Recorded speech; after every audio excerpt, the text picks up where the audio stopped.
Sveiki visi sugrįžę į dar vieną video. Šiandien bus vienas svarbiausių video per daug pastarųjų mėnesių, todėl kad vyksta labai svarbios naujienos, svarbus pasaulio įvykiai, kurie labai stipriai paveiks kriptovaliutų kainą artėjančius mėnesius. Taigi labai svarbus video, žiūrėkite nuo pradžios iki galo, spausti subscribe, kad nepraleistumėte jokių naujienų ateityje ir keliaujam tiesiai į video.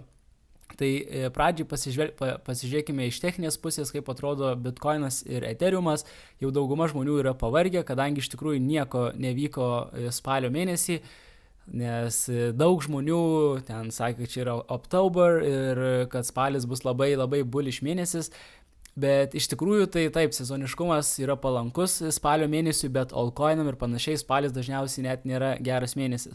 Geras mėnesis yra lapkričio mėnesis.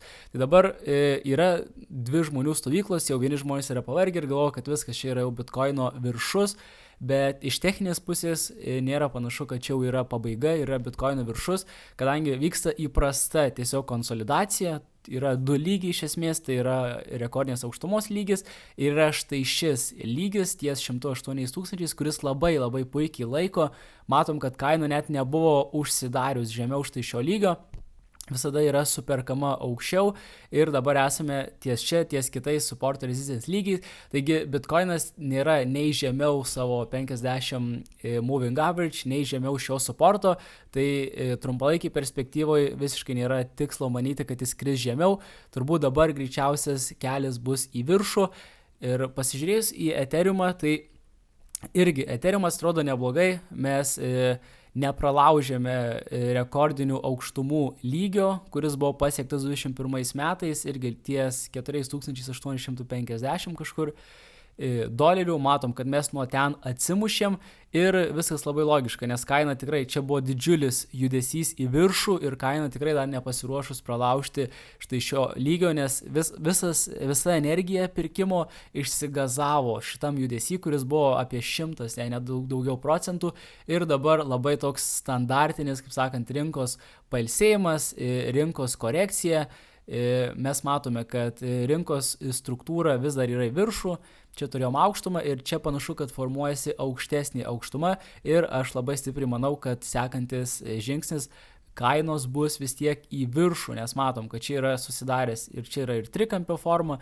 Štai šis lygis, kuris irgi laikė labai ilgai, tai maždaug ties psichologinis 4000 lygis irgi laiko labai gerai. Nors turėjom daug pardavėjų spaudimo į apačią, mes matom, kad štai čia buvo vis tiek supirkimai dideli ir kaina vis tiek buvo pastumta į viršų. Aišku, dabar kaina vis dar priešinasi ir kas bus toliau artimiausią savaitę nėra aišku, nes bus labai daug įvykių šią savaitę. Taigi, prie kuriuos neužilgo apžvelgsime, bet kol kas vyksta toks standartinis pailsėjimas ir irgi mano nuomonė gali būti, kad pasieksime štai šį trendliną, galbūt būsime kažkur žemiau, bet galiausiai einant link lapkričio, gruodžio mėnesių keliausime iki vėl testuoti šį lygį arba netgi pralaušime. Tai va, tai dabar apžvelgiam pasaulinius įvykius, kurie yra labai svarbus ir kurie nulems realiai, kas mūsų laukia short termo.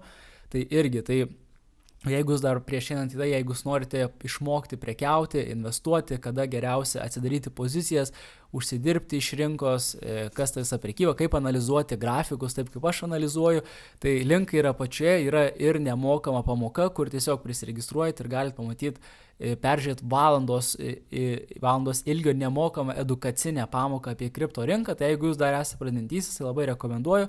O jeigu norite pagilinti savo žinias už labai gerą kainą, labai geru kokybės ir vertės santykiu, tai už kelius šimtus eurų galite išmokti prekiauti ir užsidirbti iš rinkos. Tai irgi mūsų profesionalūs mokymai yra apačioje. Tai visi linkai yra apačioje. Ir dabar judant toliau, tai po truputį apžvelgsime, yra keli svarbiausi įvykiai. Tai pirmas dalykas tai yra tie, kas nežinau, kas žinot, kas nežinot, vyriausybė amerikiečių yra vis dar uždaryta, todėl kad demokratai ir respublikonai nesutarė jie nepriema tiesiog iš šio bill, tai čia turbūt lietuviškai išsivertus kaip įstatymo, ar turbūt gal kažkaip kitaip išsivedžia, bet iš esmės jie nesutarė dėl kelių šitų įstatymų, todėl kad demokratai nori skirti daug milijonų benefitų šitiem nelegalam ir panašiai, jie palaiko savo agendą, o respublikonai nepritarė ir dėl to jie neranda sprendimo ir nepriema štai šios fundinimo įstatymo ir iš esmės tai yra jau labai, dar nėra rekordas, bet jau yra labai ilgai uždaryta šita vyriausybė, dabar tiksliai neatsimenu, bet jau yra gal virš 20 dienų. Tai va, tai ką tai reiškia? Tai yra tiesiog dar vienas toks neužtikrintumas, tai rinkos labai nepaveikė, bet tai yra vis tiek toks neužtikrintumas, nes dabar kenčia, žmonės gali būti atleisti iš darbo, žmonės negauna atlyginimų, tai yra tiesiog irgi toks vienas iš dalykų, kuris yra neišspręstas, kurį reikia išspręsti prieš mum judant į viršų. Tai jau jie gal 13 kartų bandė susitarti, prabalsuoti ir vis pritrūksta, vis demokratai laikosi tų savo, jie nori, kad tame įstatyme būtų jų agendos dalykai, respublikonai nenori. Tai va, tai pirmasis dalykas, kuris jau tęsiasi labai ilgai ir norėtųsi, kad jis būtų išspręstas, kada tai bus tiksliai nėra aišku, bet istoriškai visada yra tam tikras terminas, prie kurio mes artėjom, kada jau išsisprendžia, tai yra kažkur apie 1 mėnesis, jau yra labai labai ilgas laikas, kada yra uždaryta vyriausybė, bet jau dažniausiai tokiu metu maždaug ir išsisprendžia. Tai viskas taip dėliojasi, kad iki lapkričio 1 savaitės, 2 vėliausiai turėtų išsispręsti šitas reikalas, nes jis dėl to labai kenčia ekonomika. Tai pirmas dalykas, kad kainų įdėtų į viršų, tai mums reikia, kad išsispręstų ir vėl atsidarytų vyriausybė ir kad ji funkcionuotų taip, kaip funkcionavo, nes tai yra dabar toks tiesiog dalykas, kuris šiek tiek paveikia rinkas, šiek neigiamai. Tai yra toks neužtikrintumas, kas bus toliau. Dabar svarbesnis dalykas, tai šiandien yra irgi labai, ne tik, kad šitą savaitę ir tie visi įvykiai, bet šiandien yra ypatingai svarbi diena ir šiandien bus daug judėjimų, tiksliai neaišku ar į viršų ar į apačią, bet šiandien bus sprendimas dėl palūkanų, tai mes visi žinom, kad palūkanos bus sumažintos, jau yra seniai įskaičiuota, tai aš iš tikrųjų nesitikiu kažkokio didelio judėjimo, po to nemanau, kad ir jums reiktų tikėtis, nes palūkanų mažinimas jau yra įskaičiuotas, tai nebent jo nebūtų, tai tada būtų nukritimas į viršų, bet jis bus. Bet kas bus svarbiau, tai tiesiog vėlgi tonas, apie kas laukia ir direkcija, kas mūsų laukia toliau iš Centrinio banko ties ekonomikos klausimais ir taip toliau. Tai va, tai mes turim šitą vyriausybės uždarimą, tada turime šiandien visą tą sprendimą dėl palūkanų mažinimo ir yra keli neapibrėžtumai. Tai reiškia, kaip visada, koks bus tonas, apie ką bus kalbama, ar kalbama apie labiau, kad infliacija yra didesnė, ar jau infliacija seniai pamiršta. Ir svarbesnis dalykas, kad gali būti, kad Fed nutrauks savo QT programą, tai irgi apie tai gana daug aiškiam, bet iš esmės QT tai yra tiesiog dalykas, kuris vykdomas Centrinio banko, kuris mažina likvidumą ekonomikai ir jis buvo vykdomas dabar kelis metus ir greičiausiai dėl to labiausiai kenčia altcoinai ir jau atėjo laikas jį sustabdyti dėl daugybės priežasčių, kur reiktų gana ilgai gilintis. Tai iš esmės gali būti, kad šiame susitikime bus paskelbta, kad nutraukiama ta QT programa ir tada tai būtų labai bullish dalykas, bet jis yra neapibrėžtas. Niekas tiksliai nežino, ar tai bus šitą mėnesį, ar per kitą gruodžio susirinkimą ar panašiai. Yra keli bankai, kurie tikisi, kad tas QT bus sustabdytas dabar, tai va tas QT gali šiek tiek paveikti rinkas. Tai reiškia, dabar jau atsirado, žmonės jau tikisi, kad jis bus sustabdytas. Jeigu sustabdys, tai gali rinkos šiek tiek pakilti. Nes tai yra neapibrėžtas dalykas, jei nesustabdys, tai galbūt trumpai pakraujuot, nes rinkos kažkiek pradeda tikėtis, kad bus, bet tai yra svarbus dalykas, bet jeigu nesustabdys dabar, tai sustabdys vis tiek gruodžio mėnesį.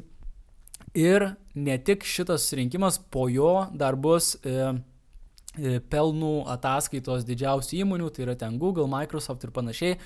Tai irgi paveiks S&P rinką, tai vėlgi, jeigu bus blogi pelnai ir prasti mėnesiai, prasti ketvirčiai didžiausių įmonėm, tai S&P pavažiuos į viršų ir dar gali būti irgi, kad kriptovaliutos irgi pavažiuos į apačią. Taigi šiandien ypatingai svarbi diena ir bus daug įvykių.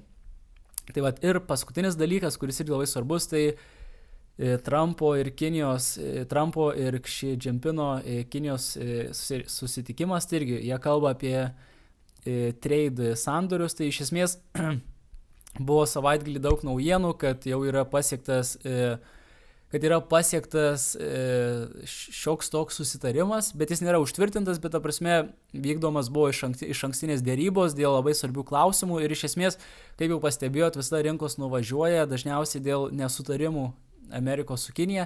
Tai jeigu šitas visas reikalas išsispręstų, tai būtų labai labai bullish dalykas, nes tai irgi čia yra didžiausias iš visų toks neapibrieštumas rinkoms, kodėl dar rinkos nejuda į viršų, nes mes niekada nežinom, kas bus, ką Trumpas padarys ir panašiai. Tai tokie dalykai, tai dabar bus ketvirtadienį tas susitikimas su Trumpu ir Kinija, tai irgi čia gana sudėtingi dalykai. Dabar Trumpas tikisi bent kažkokio susitikimo rezultato, tai reiškia bent kažkokį sandorį pasiekti, o jei bus pasiektas nelabai geras sandoris arba nebus pasiektas joks susitarimas, tai tada gali būti daug skausmo dar rinkoje ir pavažiavimo į apačią, nes tai vėlgi tada viskas iš pradžių. Bet dabar aš manau, kad dabar yra didžiulis spaudimas Trumpui pasiekti kažkokį sandorį ir jis jau pranešė visiems, kad pasieks ir dabar nuo to priklausys tolimesnė kryptis ir rinkų, tai yra ypač akcijų rinkų, bet tuo pačiu ir kriptovaliutų rinkų. Jei bus pasiektas sandoris, tai viskas idealu, važiuosim toliau, greičiausiai kilsim aukščiau. Manau, kad čia yra dalykas, kuris nuspręs, ar bitkoinas pralauš lapkričio mėnesį aukštumas ar ne. Aišku, galbūt vėliau vis tiek pralauš, bet artimiausių metų tai yra toks stiprus dalykas, kuris, jeigu būtų pasiektas sandoris, bitkoinas greičiausiai padarytų naujas aukštumas. Taigi tiek šiam video, tikiuosi patiko, spausit subscribe, spausit like, jei buvo naudingas video, jei nieko nepraleiskit, bus daug įdomių ir svarbių naujienų.